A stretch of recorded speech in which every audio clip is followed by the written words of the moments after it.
Good afternoon, नमस्कार, आदाब, सत श्री अकाल, वेलकम, सुस्वागतम सभी लोगों का। जी, क्लास लाइव हो चुकी है। ठीक अब 12:48 हुए हैं। This is history special batch. आप अच्छी तरीके से जानते हैं क्लास पूरी तरीके से लाइव है और सारे के सारे लोग कनेक्ट हो जाइए। फिरोज, राजन, मून, रवि, विकास, सुशांत, अंकित, श्री कृष्णा, संतोष, शिव, आदित्य, अभिषेक, रोहित, प्रशांत, हिरेन, असीम, ये कुछ लोग मुझे यहाँ पर नजर आ चुके हैं। तो आप सारे के सारे लोग फटाफट से कनेक्ट हो जाइए। क्लास पूरी तरीके से लाइव हो चुकी है।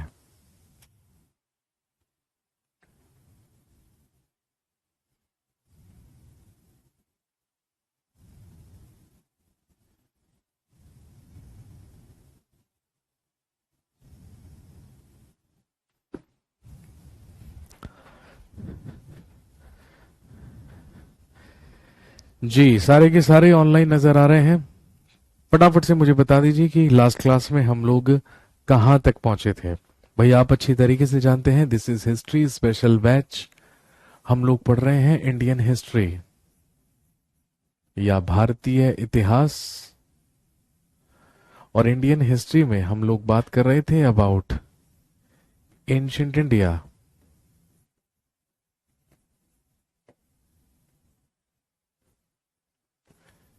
या प्राचीन भारत के बारे में।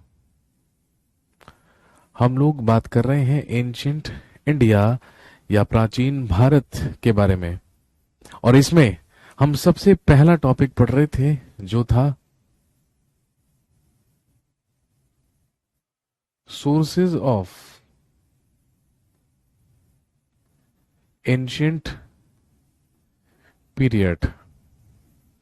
इसमें हम पढ़ रहे थे सोर्सेज ऑफ एंशिएंट पीरियड या प्राचीन काल के स्रोत। वो स्रोत या वो सोर्सेज जहां से हमें प्राचीन इतिहास या प्राचीन काल के बारे में क्या मिलती है, जानकारी मिलती है या इंफॉर्मेशन मिलती है।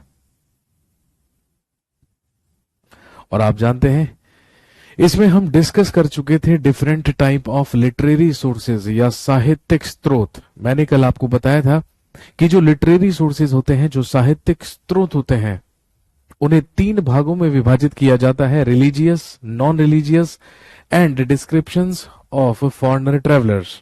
धार्मिक, गैर धार्मिक और विदेशी यात्रियों का विवरण। और यदि हम रिलीजियस को कैटेगराइज करें, यदि हम धार्मिक की बात करें, तो उसमें भी हमारे पास ब्राह्मण साहित्य अलग है, बौद्ध साहित्य अलग है, जैन साहित्य अलग है।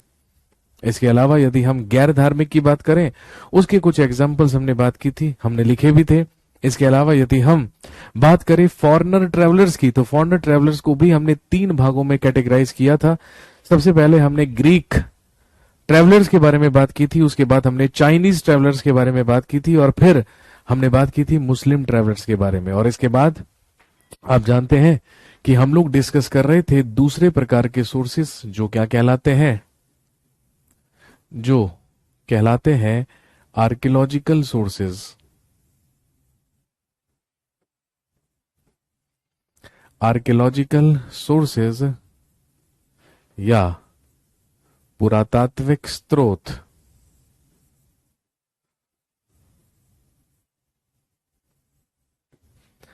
आर्कियोलॉजिकल सोर्सेज या पुरातात्विक स्रोत।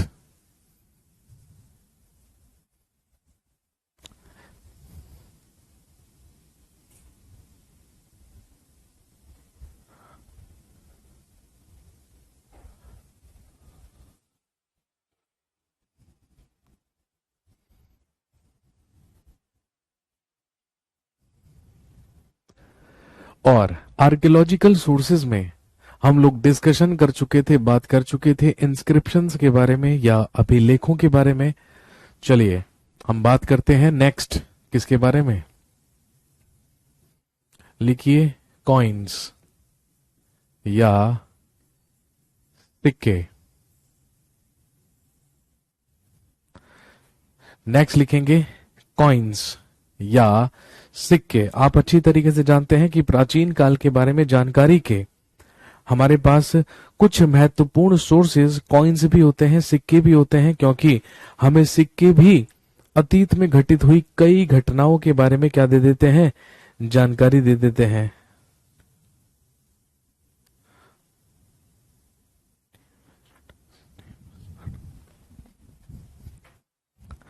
तो हम बात करेंगे प्राचीन काल के कुछ कॉइन्स के बारे में, कुछ सिक्कों के बारे में, जिससे हमें अपने इतिहास के बारे में क्या मिलती है, जानकारी मिलती है। सबसे पहली चीज तो आप सारे के सारे लोग जानते होंगे कि the study of coins is called, जल्दी से मुझे बताइए, स्टडी ऑफ कॉइन्स या सिक्कों के अध्ययन को क्या कहा जाता है? कौन बताएगा मुझे? ये तो आप इंग्लिश में भी पढ़ चुके होंगे, वन वर्ड सब्स्टिट्यूशन में पढ़ चुके होंगे। The study of coins is known as, जल्दी से बताइए, सिक्कों के अध्ययन को क्या कहा जाता है? जो सबसे पहले बताएगा उसका नाम मैं यहां पर लूंगा, बाइज्जत बा अदब।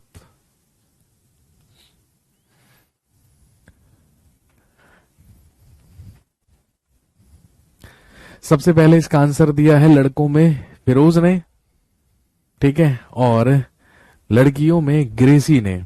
तो फिरोज और ग्रेसी सबसे पहले इसका आंसर दे रहे हैं।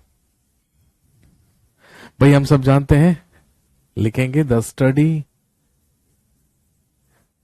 ऑफ कॉइन्स या सिक्कों का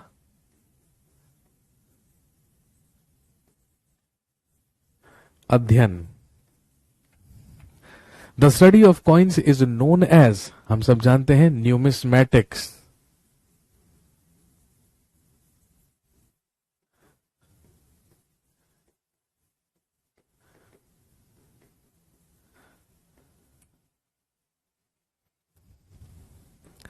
सिक्कों के अध्ययन को, या आप सब जानते हैं कि सिक्कों की स्टडी को ही क्या कहा जाता है, न्यूमिस्मैटिक्स कहा जाता है।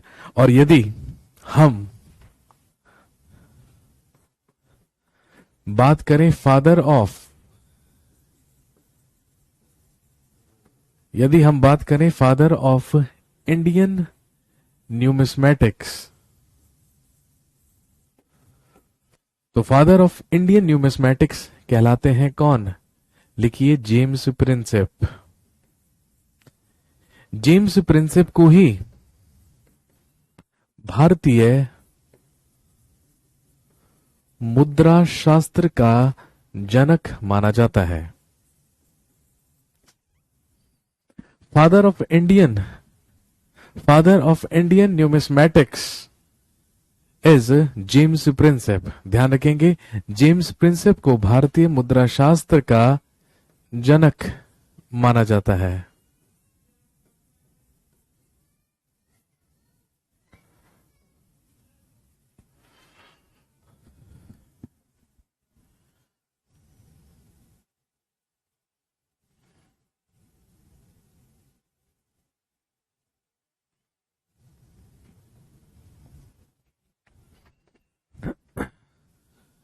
क्योंकि हमारे देश में सबसे पहले सिक्कों का जो अध्ययन किया गया या मुद्राओं का जो अध्ययन किया गया वो किसके द्वारा किया गया? जेम्स प्रिंसेप के द्वारा किया गया सबसे पहले। और दोस्तों ध्यान रखेंगे, यदि हम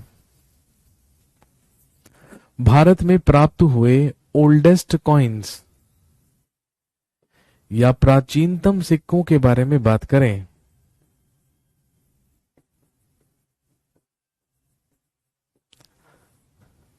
तो ध्यान रखेंगे भारत में ओल्डेस्ट कॉइन्स या प्राचीनतम सिक्के लगभग हमें 6th सेंचुरी बीसी के प्राप्त हुए हैं, या जिसे आप हिंदी में लिख सकते हैं 6ठी शताब्दी ईसा पूर्व।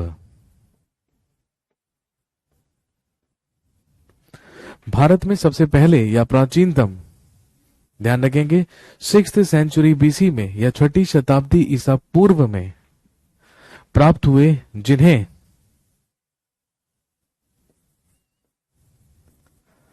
आहत कॉइन्स या आहत सिक्के कहा जाता था। ये भारत के इतिहास में प्राप्त होने वाले सबसे पुराने सिक्के माने जाते हैं। इन्हीं को ध्यान रखेंगे पंच मार्क कॉइन्स या पंच मार्क सिक्के भी कहते हैं।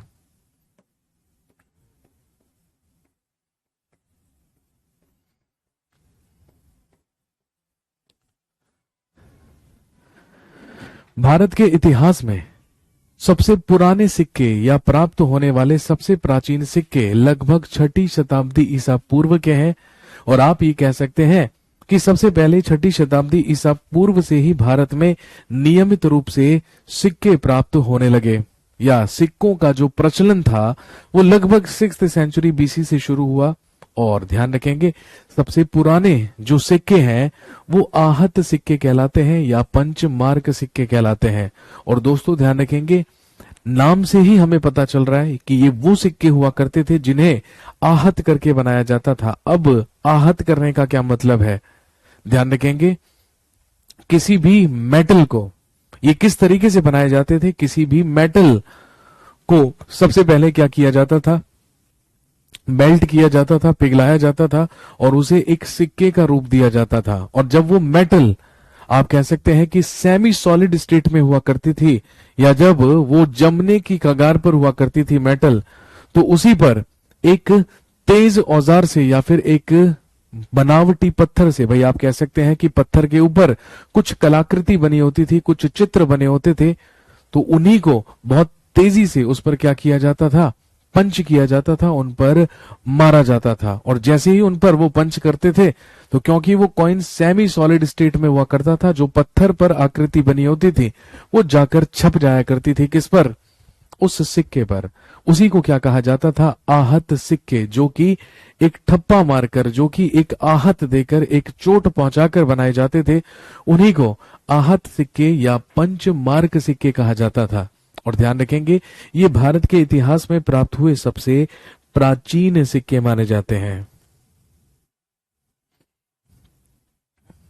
लेकिन यदि हम आहत या पंच मार्क सिक्कों के बारे में बात करें तो ये हैं 6th सेंचुरी बीसी के या छठी शताब्दी ईसा पूर्व के। लेकिन ध्यान रखेंगे इन्हें सबसे पहले प्राप्त किया और दे वर फाउंडेड इन 18th सेंचुरी, ये सबसे पहले प्राप्त किए गए 18वीं शताब्दी में। आहत सिक्के या पंचमार्क सिक्के जो हैं वो सबसे पहले 18th सेंचुरी में प्राप्त किए गए थे। सर जीएस 26 की क्लास बीच में बंद हो गई थी मेरे भाई, इंटरनेट जो कनेक्शन है ना वो यहां से टूट गया था, तो वो जो क्लास थी वो केवल लगभग 12 बजे तक ही चल पाई थी। उसके बाद इंटरनेट यहां से डिस्कनेक्ट हो गया था, इंटरनेट चला गया था, इस वजह से उस क्लास को बंद करना पड़ा।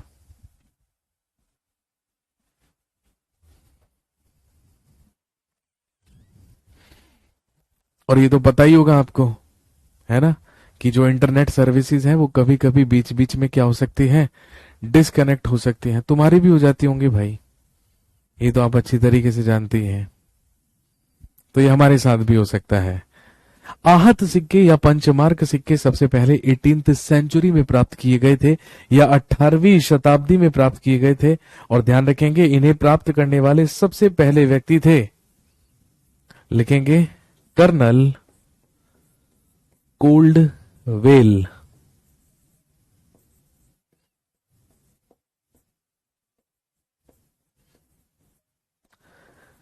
कर्नल कोल्ड वेल के द्वारा, कर्नल कोल्ड वेल के द्वारा ही सबसे पहले आहत सिक्के या पंचमार्क सिक्के प्राप्त किए गए थे 18th सेंचुरी में, 18वीं शताब्दी में। और कहां से, ध्यान रखेंगे तमिलनाडु के कोयम्बटूर से।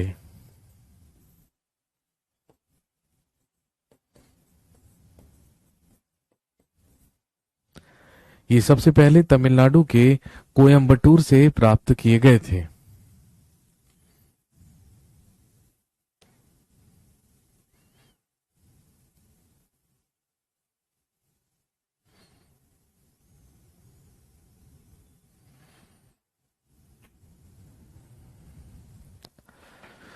अगला सवाल आप मेरे से पूछेंगे कि सर ये जो आहत सिक्के हुआ करते थे,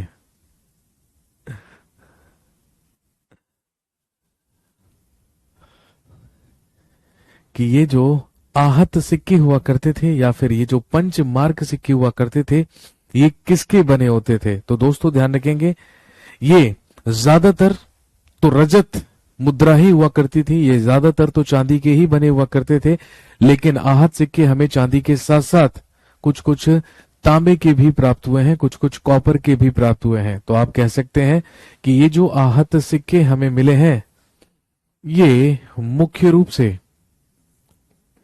सिल्वर और कॉपर के ही हुआ करते थे।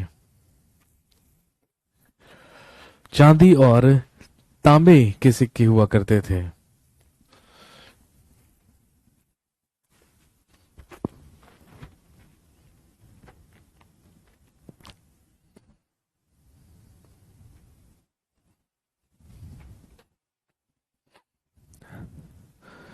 दूसरी चीज ध्यान रखेंगे, जो आहत सिक्के हुआ करते थे, इन पर हमें कोई भी लिपि उत्कीर्ण की हुई नहीं मिली है। कहने का मतलब इन पर कुछ भी लिखा नहीं होता था, इस पर कोई भी लिपि नहीं हुआ करती थी, केवल इस पर चित्र और आकृति बने होते थे। चाहे वो पशुओं की आकृति हो, चाहे वो देवी देवताओं की आकृति हो, वो सारी की सारी चीजें ही आहत सिक्कों पर बनी होती थी। लेकिन यदि आपसे पूछें कि बताइए सिक्कों पर सबसे पहले लिपियां लिखवाने का काम किसके द्वारा शुरू किया गया, तो ध्यान रखेंगे, कॉइन्स पर सबसे पहले स्क्रिप्ट,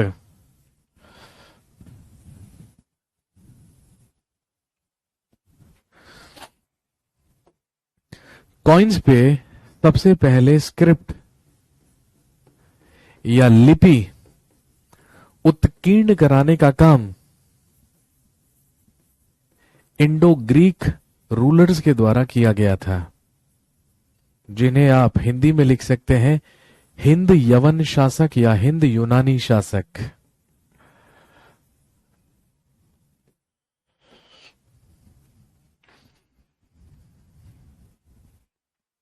और हम सब जानते हैं मुख्य रूप से इस पर वंशों के या राजाओं के या शासकों के क्या हुआ करते थे, नाम उत्कीर्ण हुआ करते थे। तो ध्यान रखेंगे, सिक्कों पर सबसे पहले स्क्रिप्ट या सिक्कों पर सबसे पहले लिपियां उत्कीर्ण कराने का जो काम था, वो इंडो ग्रीक रूलर्स के द्वारा किया गया था या वो हिंद यवन शासकों के द्वारा किया गया था। और ध्यान रखेंगे, इन सिक्कों पर लेखों के अलावा या स्क्रिप्ट्स के अलावा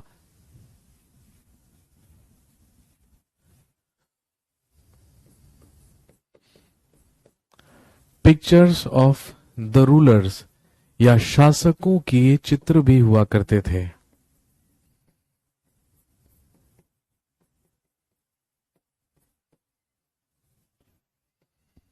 इन पर लिपियों के साथ साथ शासकों के चित्र भी हुआ करते थे।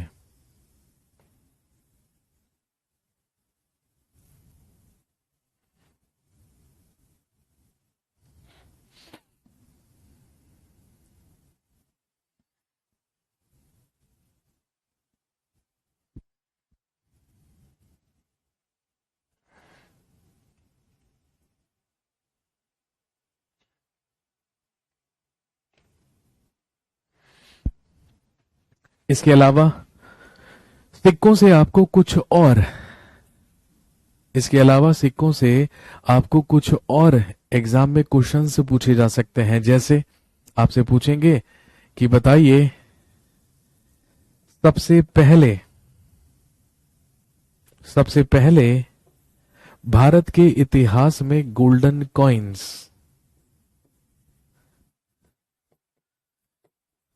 या स्वर्ण सिक्के किन शासकों के द्वारा चलवाए गए थे। तो ध्यान रखेंगे, सबसे पहले भारत के इतिहास में गोल्डन कॉइन्स या स्वर्ण सिक्के इंडो ग्रीक्स या हिंद यूनानियों के ही द्वारा चलाए गए थे। और आप जानते हैं हिंद यूनानियों का ही एक प्रसिद्ध शासक हुआ करता था जिसका नाम था मिनांडर। इसके बारे में हम पढ़ेंगे भी आगे चलकर। मिनांडर ही वो शासक था इंडो ग्रीक्स का या हिंद यूनानियों का जिसने सबसे पहले भारत के इतिहास में सोने के सिक्के चलवाए थे। कुछ लोग यहां पर मोहम्मद बिन कासिम का नाम लिख रहे थे या लिख रहे हैं, लेकिन नालायकों, आप जानते हैं कि मोहम्मद बिन कासिम मध्यकाल का भाग है, या फिर आप कह सकते हैं वो प्री मेडिवल इंडिया का पार्ट है।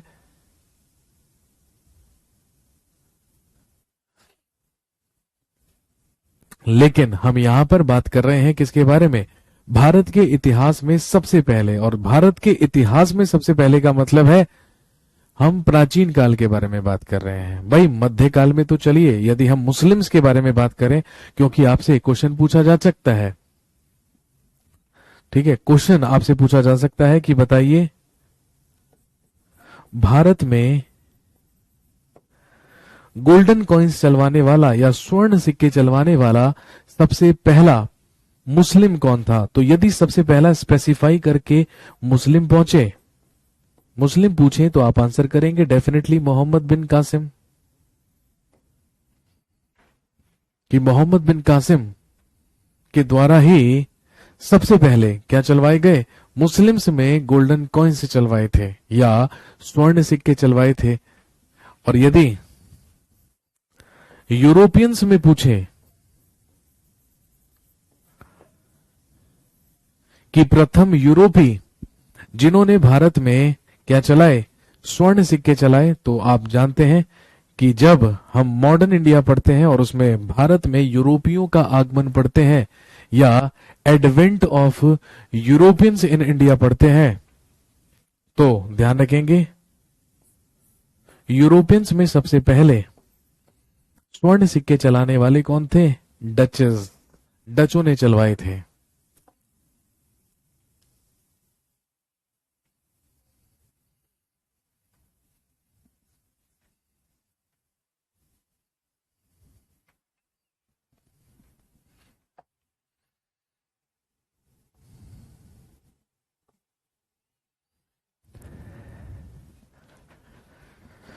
तो भारत के इतिहास में सबसे पहले गोल्डन कॉइन से चलवाने वाले हुए इंडो ग्रीक्स या हिंद यूनानी शासक। इसके अलावा यदि हम कुशान्स की बात करें, यदि हम कुषाणों की बात करें, तो ध्यान रखेंगे कुषाण डायनेस्टी में एक रूलर हुआ जिसका नाम था विम कडफिशस। तो कुषाणों में सबसे पहले विम कडफिशस के द्वारा ही क्या चलवाए गए? स्वर्ण सिक्के चलवाए गए या गोल्डन कॉइन से चलवाए गए।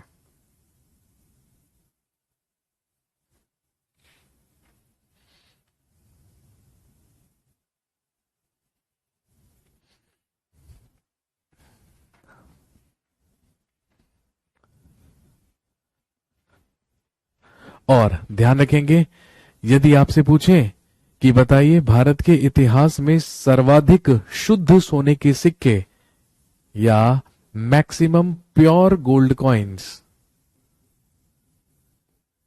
किस डायनेस्टी में चले, तो ध्यान रखेंगे वो भी सर्वाधिक शुद्ध स्वर्ण सिक्के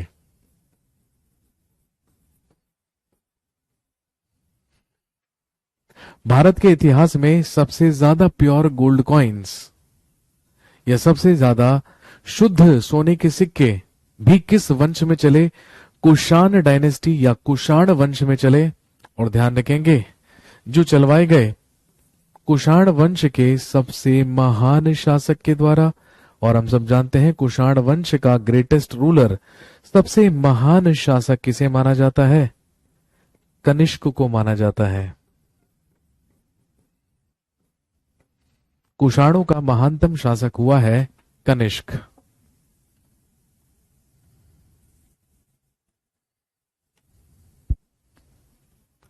लेकिन यहां पर आपको क्वेश्चन कंफ्यूज कर सकता है। भाई मैंने पूछा कि सर्वाधिक शुद्ध सोने के सिक्के या शुद्ध स्वर्ण सिक्के, तो यदि सबसे ज्यादा प्योर गोल्ड कॉइन्स पूछे या शुद्ध सोने के सिक्के पूछे तो आप आंसर करेंगे कुषाण डायनेस्टी या फिर आप आंसर करेंगे कनिष्क।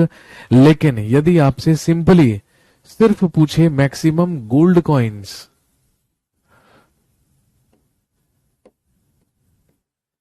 या सर्वाधिक स्वर्ण सिक्के, तो ध्यान रखेंगे मैक्सिमम गोल्ड कॉइन्स या सर्वाधिक स्वर्ण सिक्के भारत के इतिहास में चलवाए गए गुप्ता पीरियड में या गुप्त काल में। गुप्ता पीरियड में या गुप्त काल में।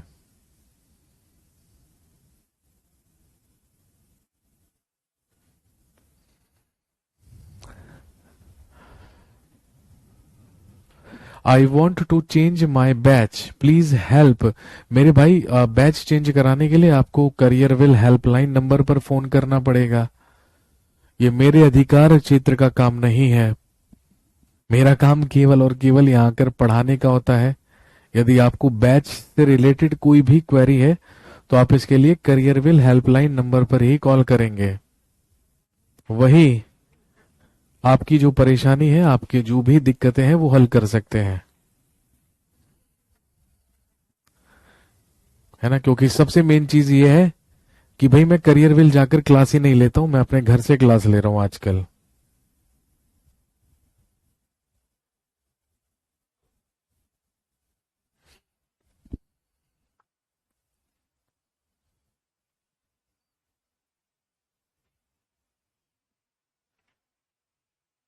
इसके अलावा आपसे पूछेंगे कि बताइए भारत के इतिहास में एकमात्र लेड कॉइन्स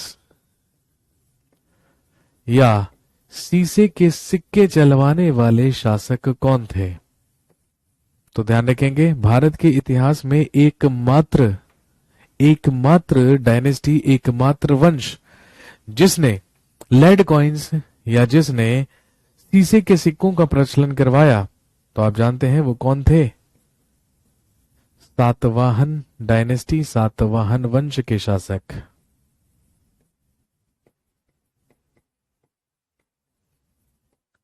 सातवाहन डायनेस्टी या सातवाहन वंश। सातवाहनों ने ही सबसे ज्यादा या सबसे एकमात्र शासक थे जिन्होंने शीशे के सिक्कों का प्रचलन करवाया था, और सबसे अधिक मात्रा में भी इन्होंने शीशे के सिक्के अपने शासनकाल में चलवाए थे।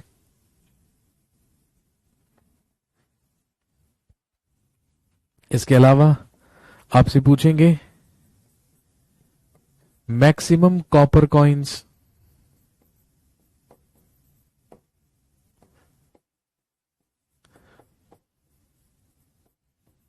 या सर्वाधिक तांबे के सिक्के। तो ध्यान रखेंगे सर्वाधिक तांबे के सिक्के भी कुषाणों के द्वारा चलाए गए, या कुषाण वंश में ही सबसे ज्यादा तांबे के सिक्कों का भी प्रचलन करवाया गया।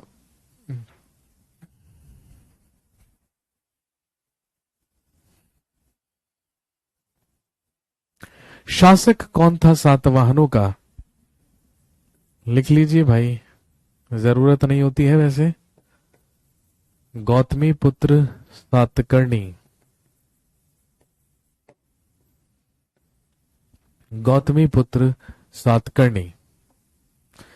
सातवाहन का कोई फेमस राजा? बेटे पहले फेमस की क्या लिख रहे हो? फेमस को फमेश लिख रहे हो आप। सबसे प्रसिद्ध राजा सातवाहनों का गौतमी पुत्र सातकर्णी था।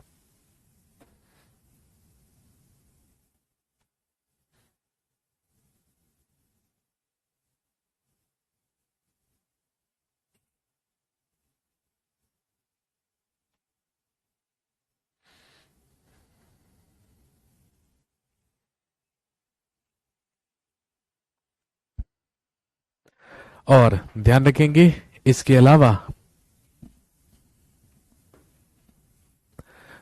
मैंने कल भी आपको बताया था कि गुप्त काल का सबसे पराक्रमी शासक किसे माना जाता है?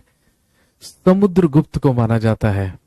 तो जब हम एंशिएंट इंडिया में गुप्ता पीरियड पढ़ेंगे या हम गुप्त काल पढ़ेंगे, तो ध्यान रखेंगे, गुप्त काल के ही शासक समुद्रगुप्त के द्वारा, गुप्त काल के शासक समुद्रगुप्त के ही द्वारा चलवाए गए थे वीणा प्लेइंग टाइप कॉइन्स। वीणा प्लेइंग टाइप कॉइन्स या वीणा वादन करते हुए, वीणा वादन करते हुए आकृति के सिक्के। इसीलिए तो हमें समुद्रगुप्त के सिक्कों से ही ये पता चलता है, या समुद्रगुप्त के ही सिक्कों से ये जानकारी मिली है कि जो समुद्रगुप्त हुआ करता था, he was a Veena player. वह एक क्या माना जाता है? वीणा वादक माना जाता है।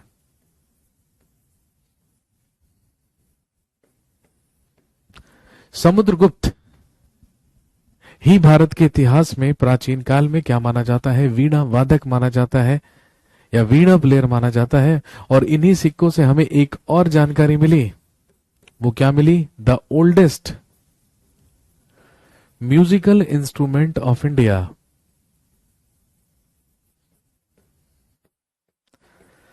The oldest musical instrument of India is also veena. भाई वीणा ही भारत का सबसे प्राचीन वाद्य यंत्र है, सबसे प्राचीन म्यूजिकल इंस्ट्रूमेंट है, क्योंकि वीणा वादन करते हुए चित्रित किसको किया गया है? समुद्रगुप्त को किया गया है।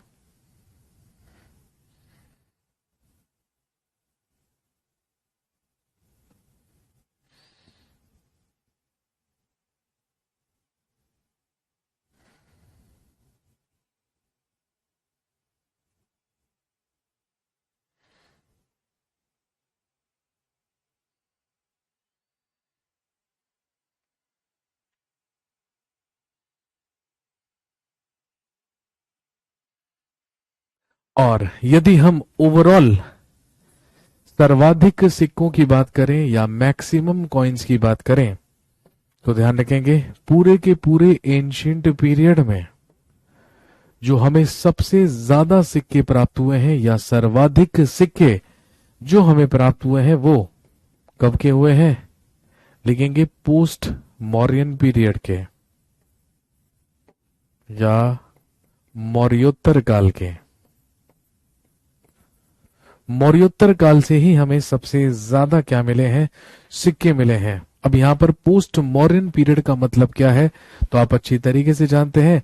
पोस्ट मॉडर्न पीरियड का मतलब है वो पीरियड जो मौर्य साम्राज्य खत्म होने के बाद यहां पर चला, उसी को क्या कहते हैं?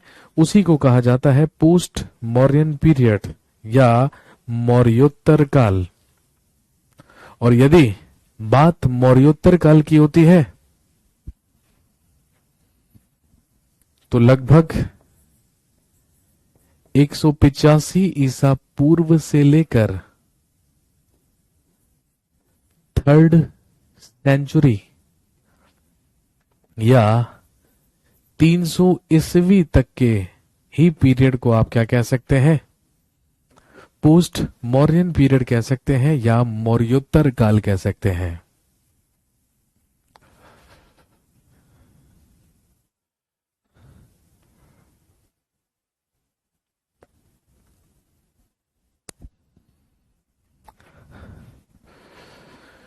सर पढ़ा हुआ याद नहीं रहता है, कोई इलाज बताओ। पढ़ा हुआ याद नहीं रहता है, इसका इलाज कैसे बताऊं मैं? इलाज एक ही है, रात को 4 बादाम लीजिए, आधा कप पानी लीजिए और वो चारों के चारों बादाम उसमें सोख कर दीजिए। जब आप सुबह सोकर उठें तो सबसे पहले खाली पेट, ठीक है, सबसे पहले तो खाली पेट भाई पानी पीना चाहिए। सुबह उठते ही गर्म पानी पीना चाहिए, तो गर्म पानी पिए और उसके बाद वो 4 बादाम निकालें, उनको छीलें, उनका छिलका उतारें और उसके बाद उन्हें खा लीजिए। सबसे बढ़िया तरीका है। उसके बाद पढ़ने बैठ जाइए और दिमाग में ये सोचिए कि मुझे याद हो रहा है, ये इलाज असर कर रहा है, ये दवा असर कर रही है। सबसे बढ़िया तरीका यही है। मैं भी यही करता हूं। और दिमाग में ये भी सोचिए कि ऐसे ही याद होगा, क्योंकि अभिषेक सर भी ऐसे ही करते हैं।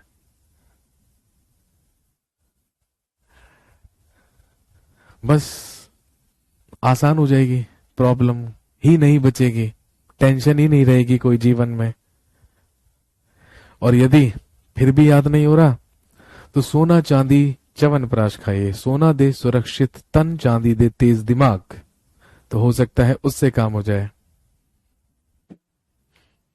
लेकिन ठीक है, लेकिन हो सकता है कि आप ये सारी की सारी चीजें पहली बार पढ़ रहे हो, इसलिए आपको बहुत ज्यादा मुश्किल लगता हो। ये भी हो सकता है।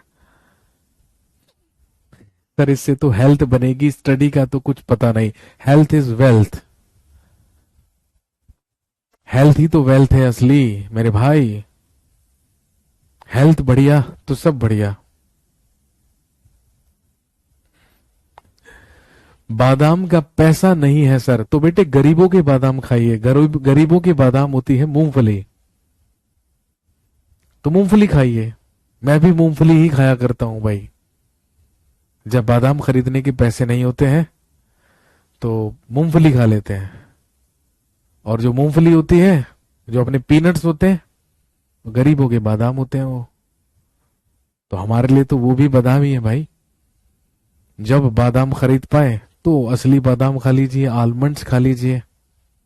और जब ना ले पाए तो मूंगफली से काम चलाइए।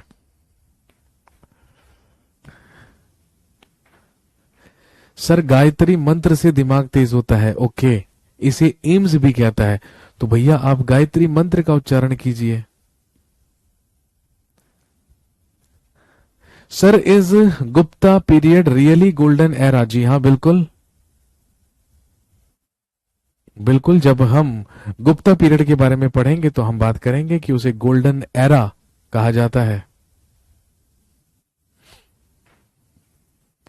भाई चीजों को आप बार बार रिपीट करेंगे ना, जब आप बार बार पढ़ेंगे तभी तो वो दिमाग में बैठेगी। ऐसा नहीं हो सकता ना। भाई आप लोग पता है क्या एक्सपेक्ट करते हैं? मैं बताता हूं आप लोग क्या एक्सपेक्ट करते हैं। आप लोग ये एक्सपेक्ट करते हैं कि हम लोग यहां पर आकर पढ़ाएं, आप हमारी क्लास अटेंड करें, और क्लास अटेंड करते करते आपको सारी की सारी चीजें याद हो जाए, क्योंकि उसके बाद सेल्फ स्टडी का तो आपके पास टाइम ही नहीं बचता। क्योंकि आपको मैथ भी पढ़ना है, इंग्लिश भी पढ़ना है, रीजनिंग भी पढ़ना है, ज्योग्राफी भी है। विवेक सर का ज्योग्राफी का बैच भी ले रखा है तुमने, पॉलिटी के बैच भी ले रखे हैं तुमने, डीके सर के या फिर मेरे, जो भी आपने लिए होंगे। इकोनॉमी के बैच ले रखे हैं आपने राशिद सर के। अब इतने सारे बैच ही बैच हैं, तो पढ़ने का टाइम कैसे मिले? तो पढ़ने का टाइम ही कहां मिलता है हमें। अब यदि आप इस क्लास को अटेंड करके चले जाएंगे, एक आध घंटे बाद कोई अगली क्लास आ जाएगी। आप सुबह से लेकर शुरू होते हैं और शाम तक या रात तक फ्री होते हैं, है ना। और फिर जब आपके पास टाइम ही नहीं बचता सेल्फ स्टडी करने का, तो फिर बताइए कहां से याद होंगी चीजें। तो चीजों को रिपीट करेंगे तो दिमाग में बैठेंगी। इतना ज्यादा टेंशन लेने वाली बात नहीं है। एक ही बारी में तो देखो किसी को याद नहीं होगा। बार बार रिपीट करते रहिए चीजों को, अपना आप चीजें दिमाग में बैठने लगेंगी। ठीक है, चलिए। तो ये रही बात किसके बारे में? कॉइन्स के बारे में।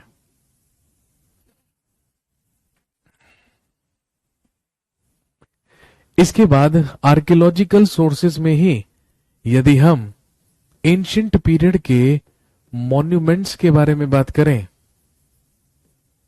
या स्मारकों के बारे में बात करें, तो आप जानते हैं कि यदि हम एंशियंट पीरियड की बात करते हैं, यदि हम प्राचीन काल की बात करते हैं, तो मुख्य रूप से हमें क्या मिलते हैं? टेम्पल्स या मंदिर।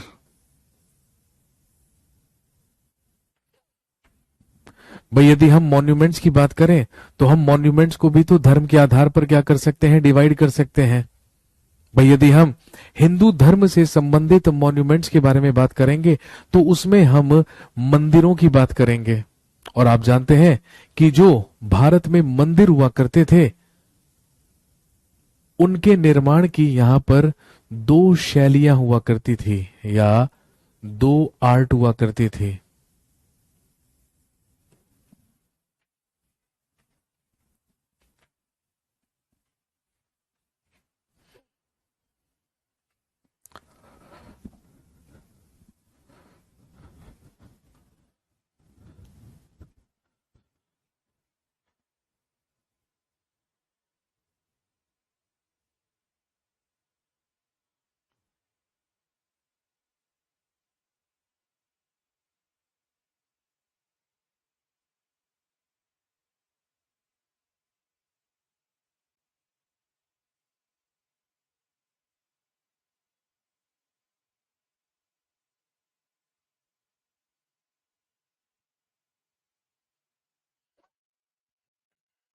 और आप अच्छी तरीके से जानते होंगे कि यदि हम भारत में टेम्पल्स की बात करें या मंदिरों की बात करें तो ध्यान रखेंगे भारत में मंदिरों के निर्माण की मुख्य रूप से दो शैलियां हुआ करती थी।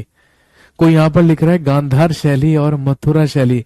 बेटे गांधार शैली और मथुरा शैली जो है वो स्टैचू मेकिंग की है, वो मूर्ति कला की है, ठीक है।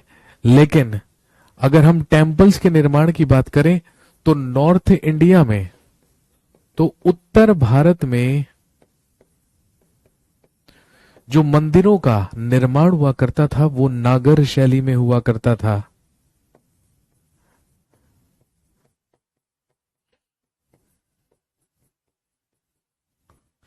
और यदि हम बात करें साउथ इंडिया की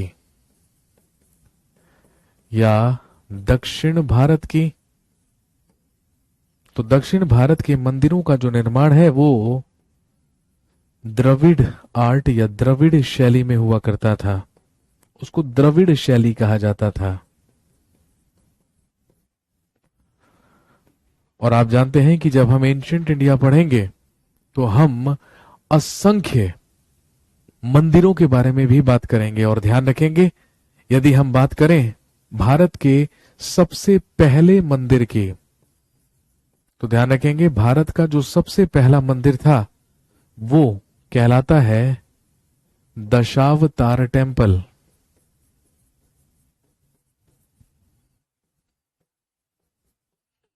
या दशावतार मंदिर,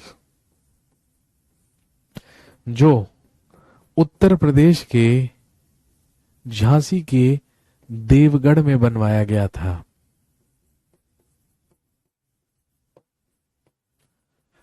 देवगढ़ झांसी में बनवाया गया था भारत का सबसे पहला मंदिर जो कहलाता है दशावतार मंदिर। और दोस्तों ध्यान रखेंगे ये मंदिर बना था कब? गुप्ता पीरियड में या गुप्त काल में। और आप जानते हैं गुप्त काल का मतलब है लगभग 319 ईस्वी से लेके 550 ईस्वी के बीच, क्योंकि यही पीरियड है किसका? गुप्त काल का या गुप्ता पीरियड का।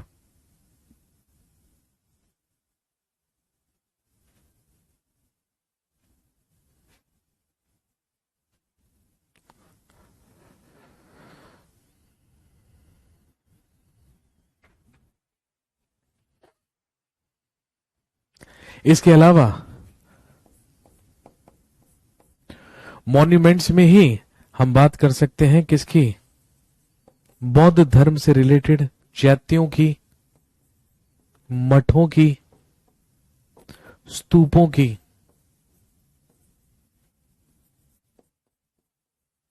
चैत्य, मठ, स्तूप और एक लिख लीजिए विहार।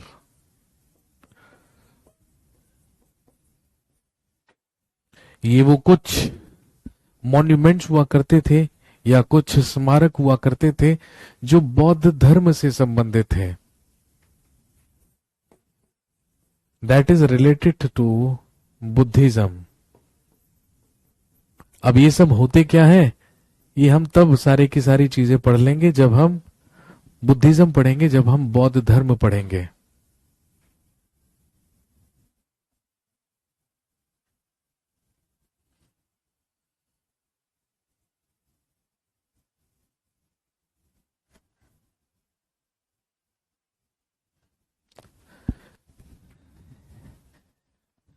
नेक्स्ट,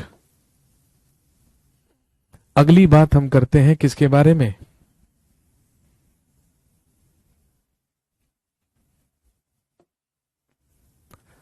अगली बात हम करते हैं स्टैचूज के बारे में या मूर्तियां। अगली बात होती है अबाउट स्टैचूज या मूर्तियां।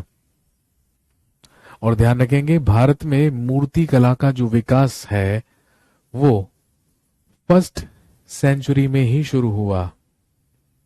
और फर्स्ट सेंचुरी की बात यदि हम करें तो आप कह सकते हैं कि कुषाण पीरियड में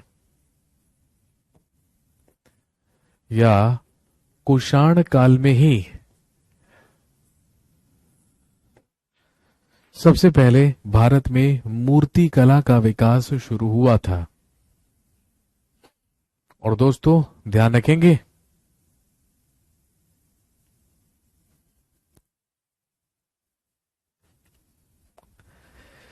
यदि हम मूर्ति कला की बात करें तो ध्यान रखेंगे भारत के इतिहास में सबसे पहले मानव रूप में मूर्ति बनाकर किसकी पूजी गई थी? गौतम बुद्ध की पूजी गई थी। गौतम बुद्ध से पहले किसी भी देवी देवताओं को मानव रूप में या मानव आकृति के रूप में भारत के इतिहास में नहीं पूजा गया था भाई, क्योंकि हम सब जानते हैं कुषाण वंश का सबसे महान राजा था कनिष्क, और कनिष्क ने ही फर्स्ट सेंचुरी में या प्रथम शताब्दी में कनिष्क के द्वारा ही फर्स्ट सेंचुरी में या प्रथम शताब्दी में चौथी बौद्ध महासंगीति का आयोजन करवाया गया था, जिसमें बौद्ध धर्म दो कम्युनिटीज या दो समुदायों में विभाजित हुआ था। एक कहलाए थे हीनयान बुद्धिस्ट, एक कहलाए थे महायान बुद्धिस्ट। लेकिन हीनयानों में और महायानों में सबसे बड़ा डिफरेंस यही किस चीज का था कि जो हीनयान थे वो गौतम बुद्ध को केवल एक महापुरुष माना करते थे और ये लोग मूर्ति पूजा में विश्वास नहीं करते थे। They did not believe in statue worship. लेकिन जो महायान बुद्धिस्ट थे, लेकिन जो महायान बौद्ध थे, ध्यान रखेंगे, जो महायान बुद्धिस्ट थे, जो महायान बौद्ध थे, वो गौतम बुद्ध को देवता माना करते थे, गौतम बुद्ध को देवता समझा करते थे। और ध्यान रखेंगे वो मूर्ति बनाकर गौतम बुद्ध को मानव रूप में पूजा करते थे। और यही कारण है कि जो बुद्ध की मूर्ति फर्स्ट सेंचुरी में बननी शुरू हुई वो भी मुख्य रूप से दो शैलियों में बना करती थी या दो आर्ट्स में बना करती थी। और हम सब जानते हैं एक कहलाती थी गांधार आर्ट, एक कहलाती थी गांधार शैली, एक कहलाती थी गांधार आर्ट या एक कहलाती थी गांधार शैली।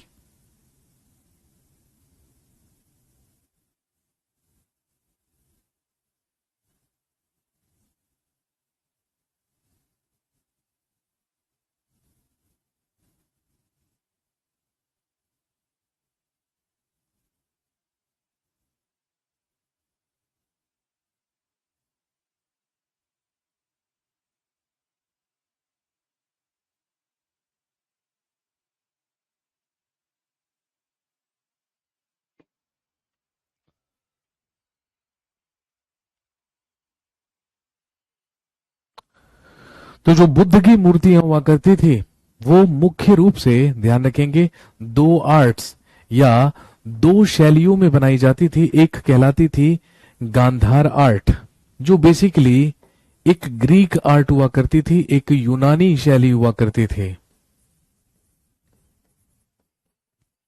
तो एक तो हम ग्रीक आर्ट यूनानी शैली में बुद्ध की मूर्तियां बनाया करते थे जिसे गांधार शैली कहा जाता था, और दूसरी पूर्ण रूप से स्वदेशी हुआ करती थी जो कहलाती थी मथुरा आर्ट या मथुरा शैली।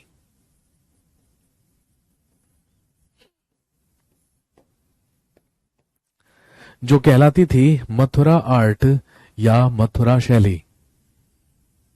लेकिन दोनों में सबसे बड़ा डिफरेंस किस चीज का था, सबसे बड़ा अंतर किस चीज का था, ध्यान रखेंगे।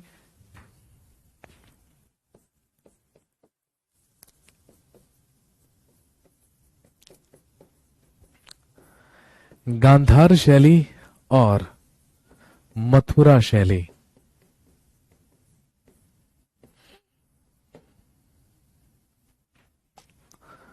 मुख्य रूप से, मेनली, जी हां बिल्कुल, यदि आपसे पूछें कि बताइए गौतम बुद्ध की सबसे पहली मूर्ति, सबसे पहली स्टैचू किस शैली से बनी थी या किस आर्ट से बनी थी, तो ध्यान रखेंगे दैट वाज मथुरा शैली। मथुरा शैली में ही गौतम बुद्ध की सबसे पहली मूर्ति बनी थी।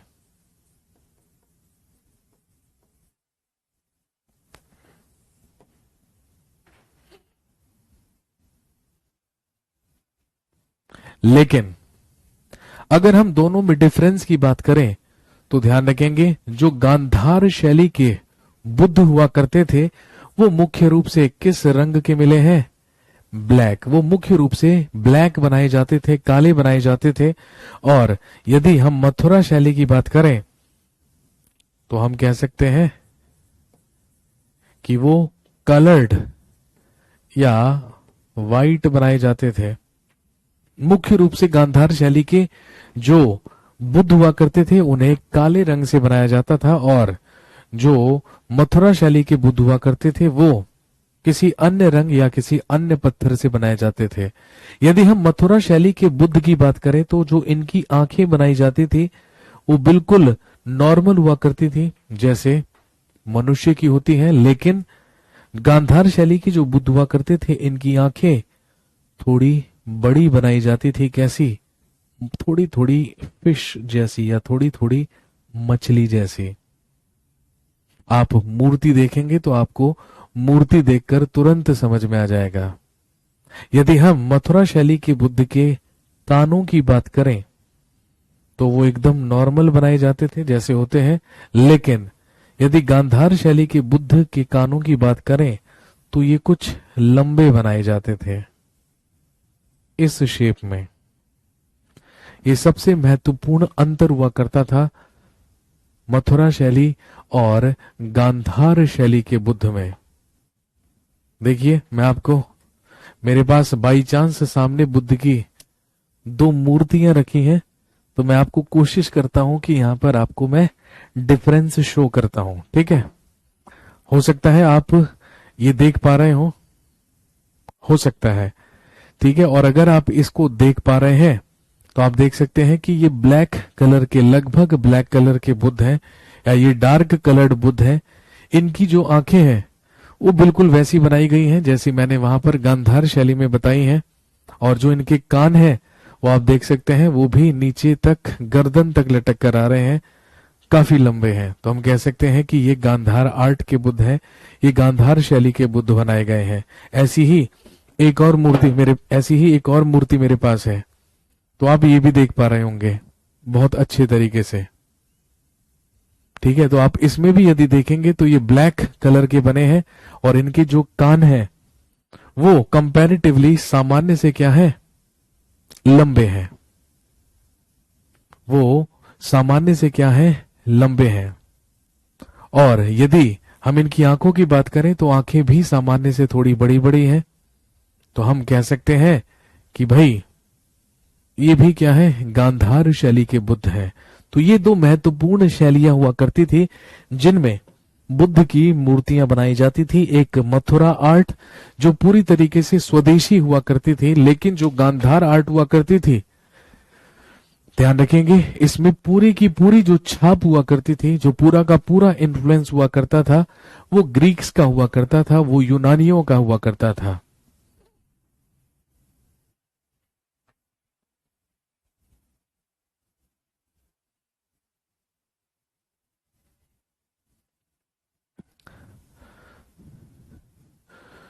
तो ये वो कुछ सोर्सेस थे, ये वो कुछ स्रोत थे जिनसे हमें जानकारी मिलती है एंशियंट इंडिया के बारे में या प्राचीन काल के बारे में। तो दोस्तों, यहां पर फिनिश होता है सोर्सेज ऑफ एंशियंट पीरियड या प्राचीन भारत के स्रोत। आज की कहानी को हम यहीं पर क्या करेंगे, समाप्त करेंगे। कल आपसे दोबारा मुलाकात होगी और कल जब हमारी मुलाकात होगी तो हम पढ़ना शुरू करेंगे द फर्स्ट यूनिट और the first chapter of ancient period या एंशियंट इंडिया। और आप अच्छी तरीके से जानते हैं कल हम पढ़ेंगे एंशियंट इंडिया का सबसे पुराना भाग प्री हिस्टोरिक पीरियड या प्रागैतिहासिक काल। और प्रागैतिहासिक काल में प्री हिस्टोरिक पीरियड में ही हम बात करेंगे किसके बारे में, ध्यान रखिएगा, हम बात करेंगे स्टोन एज या पाषाण युग के बारे में।